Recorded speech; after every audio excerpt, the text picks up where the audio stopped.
জাতীয় পার্টির ইফতার মাহফিলে দ্বিতীয় দফা হামলা হলো। সরকার ও পুলিশের নাকের ডগায় এর আগে দলটির কেন্দ্রীয় অফিসও জ্বালিয়ে দেওয়া হয়েছিল। প্রশ্ন হলো, কেন বারবার এমন তাণ্ডব? জাতীয় পার্টির উপর হামলার পেছনে আওয়ামী লীগের দোসর আখ্যা দিয়ে যে যুক্তি তুলে ধরা হচ্ছে, সেটি কি আসলে ঠিক, নাকি এর পেছনে আছে অন্য কোনো রহস্য? আমাদের অনুসন্ধান বলছে, কোটা সংস্কার আন্দোলনের পক্ষে সংসদে দাঁড়িয়ে প্রথম কথা বলেছিল জাতীয় পার্টি। এমনকি দলটির প্রতি অন্তর্বর্তী সরকার প্রধানও বেশ নরম। তাহলে কেন এত হামলা? সেই রহস্যের জট খুলতে চলুন যাওয়া যাক বিশ্লেষণে।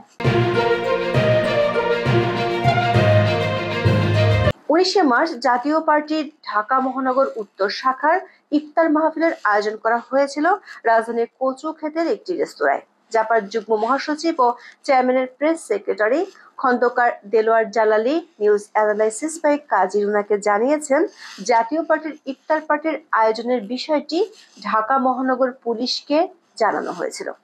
ঘটনাস্থলে উপস্থিত জাতীয় পার্টির বেশ কয়েকজন নেতার সাথে কথা বলে আমরা জানতে পেরেছি, বিকাল 5:15টার দিকে জাতীয় পার্টি ঢাকা মহানগর উত্তরের ইফতার অনুষ্ঠানে কিছু লোকজন হামলা করে।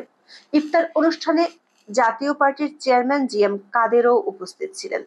10-15 জনের একটি দল প্রথমে 5টার দিকে এসে হাউকাউ শুরু করে। পরে জাতীয় পার্টির নেতা কর্মীদের বাধার মুখে তারা চলে যায়। কিছুক্ষণ পর দল ভারী করে তারা আবারও আসে এবং হামলা চালায়। এ সময় তাদের বেশিরভাগের হাতে লাঠি ছিল। জাতীয় পার্টির নেতারা বলছেন, এ সময় তারা রাস্তায় যাকে পেয়েছেন তার উপর আক্রমণ চালিয়েছেন। জাতীয় পার্টির পক্ষ থেকে পুলিশের সাহায্য চাইলেও পুলিশ ঘটনাস্থলে আসেনি। খবর পেয়ে সেনাবাহিনীর সদস্যরা এসে হামলাকারীদের এলাকা ছাড়া করেন। পরে জাতীয় পার্টির নেতা কর্মীরা বিধ্বস্ত রেস্তোরাঁটিতে ইফতার করেন।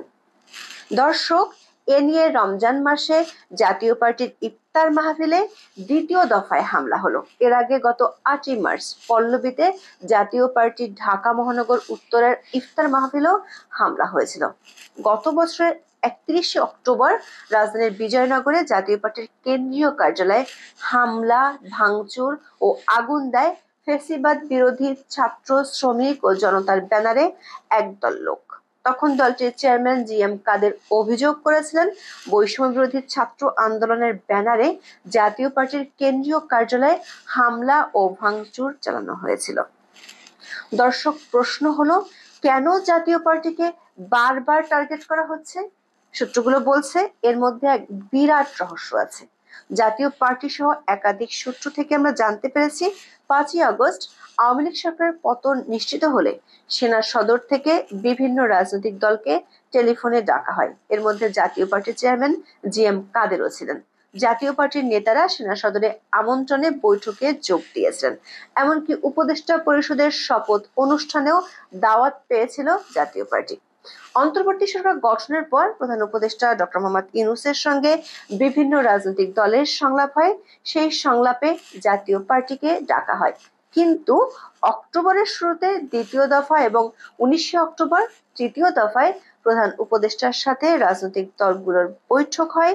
এই দুটি বৈঠকে জাতীয় পার্টিকে এক প্রকার ঘোষণা দিয়ে সরকার জানিয়ে দেয়, জাতীয় পার্টিকে ডাকা হবে না। এর মধ্যে 8ই অক্টোবর জাতীয় পার্টিকে স্বৈরাচারের দোসর দাবি করে দলটির সঙ্গে প্রধান উপদেষ্টার সংলাপের বিরোধিতা করে বৈষম্য বিরোধী ছাত্র আন্দোলন। সংগঠনটির দুই সমন্বয়ক হাসনাত আব্দুল্লাহ ও সার্জিস আলম ফেসবুকে দেওয়া স্ট্যাটাসে এ বিরোধিতা করেন। তখন থেকে পরিস্থিতি একদম ঘুরে যায়। এরপর থেকে দুপক্ষের কথার লড়াই আর হুমকি ধামকি চলছিল। রংপুরের দলটির নেতাকর্মীরা দুই সমন্বয়ককে অবাঞ্ছিত ঘোষণা করে। পাল্টা আক্রমণে জাতীয় পার্টিকে দেখিয়ে নেওয়ার হুমকি দেয় সমন্বয়কেরা। 31শে অক্টোবর এই বিরোধ চরমে পৌঁছে বৈষম্য বিরোধী আন্দোলনের অনুসারীরা জাতীয় পার্টির অফিসে আগুন ধরিয়ে দেয়।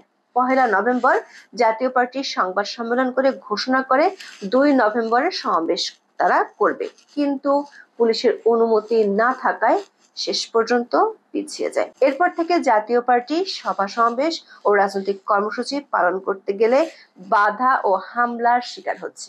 প্রশ্ন হলো, জাতীয় পার্টি নিয়ে সরকারের আচরণে এমন পরিবর্তন কেন? দলটি ও সরকার একাধিক সূত্রে আমরা জানতে পেরেছি গ্রামীণ ব্যাংকের অনুমতি দেওয়া হয়েছিল জাতীয় পার্টির প্রতিষ্ঠাতা চেয়ারম্যান প্রেসিডেন্ট হোসেন মোহাম্মদ এরশাদের আমলে। ওই সময় তিনি নিয়মের ব্যত্যয় ঘটিয়ে বিশেষ অধ্যাদেশের মাধ্যমে অনুমতি দিয়েছিলেন। এ কারণে প্রধান উপদেষ্টা ডক্টর মোহাম্মদ ইউনূসের জাতীয় পার্টির প্রতি একটা সফট কর্নার আছে। এমনকি শুরুতে বৈষম্য বিরোধীদের দলটি নিয়ে আপত্তিও ছিল না, কারণ কোটা সংস্কার আন্দোলন চলাকালে জাতীয় পার্টির চেয়ারম্যান জিএম কাদেরী প্রথম কোনো রাজনৈতিক নেতা যিনি ওই আন্দোলনের পক্ষে সংসদে কথা বলেছিলেন।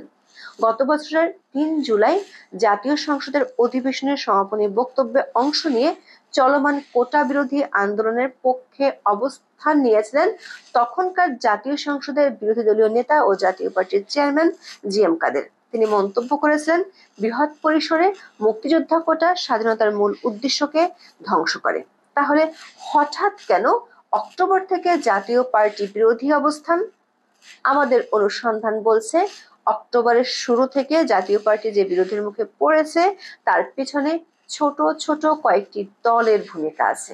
এই দলগুলো বিগত আওয়ামী লীগ আমলে নিবন্ধনই পায়নি, তাই তারা গত দ্বাদশ সংসদ নির্বাচনে নিজেদের দলীয় প্রতীক নিয়ে নির্বাচন করতে পারেনি। ওই দলের নেতারা তখন জাতীয় পার্টির কাছ থেকে কয়েকটি আসন দাবি করেছিল। এ নিয়ে দিনের পর দিন তখন দলগুলোর নেতারা জাতীয় পার্টির অফিসে গিয়ে ধর্ণা দিত। ওই দলগুলোর মধ্যে গত ডাকসু নির্বাচনকে কেন্দ্র করে গড়ে ওঠা দলও আছে, কিন্তু আওয়ামী লীগের কাছ থেকে বেশি আসন না পাওয়ায় জাতীয় পার্টি নিজ দলের নেতাদেরকেই তখন আসন দিতে পারেনি। ফলে আসন প্রত্যাশী অন্য দলের নেতারা হতাশ হয়েছিল।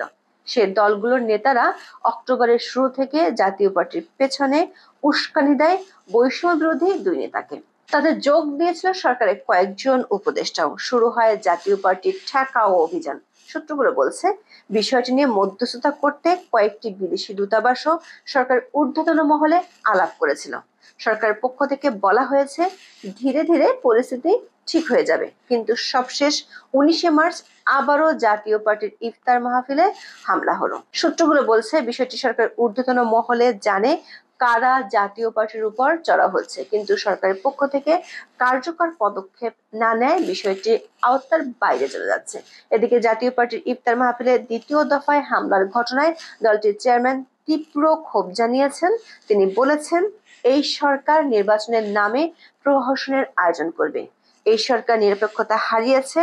শুধু মিছিল মিটিং নয়, এই সরকার আমলে ইফতার পার্টিও করতে দেওয়া হচ্ছে না। দেশটাকে একটা আগুনের মুখে ফেলে দিচ্ছেন। আমরা কেউ এখানে সেফ না। ওনাদের এখন উনি যেহেতু ওনারা পারছেন না, ওনাদের এখন ছেড়ে দিয়ে যাওয়া উচিত। যদি অন্য কেউ পারে ভালো করে, তাহলে দেশের মানুষ একটা রক্ষা পায়। এবং এই সরকার যে নির্বাচন করছেন, আমি মনে করি এটা একটা সম্পূর্ণভাবে একটা অকার্যকর সরকার। তাদের কোনো নিয়ন্ত্রণ কোনোখানে নেই। এখানে নির্বাচনের নামে একটা প্রহসন হবে। দর্শক, রাজনৈতিক মহল থেকে শুরু করে সাধারণ মানুষের মধ্যে এখন এই প্রশ্ন উঠেছে যে স্বাধীনভাবে রাজনৈতিক দলগুলোর কর্মসূচি পালনে এমন বৈষম্য কেন?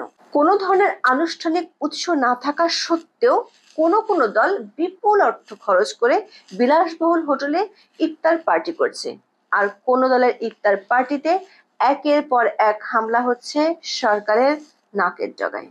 আজ এ পর্যন্ত। সবাই ভালো থাকুন, সুস্থ থাকুন, নিরাপদে থাকুন। দেখা হবে আগামী পর্বে।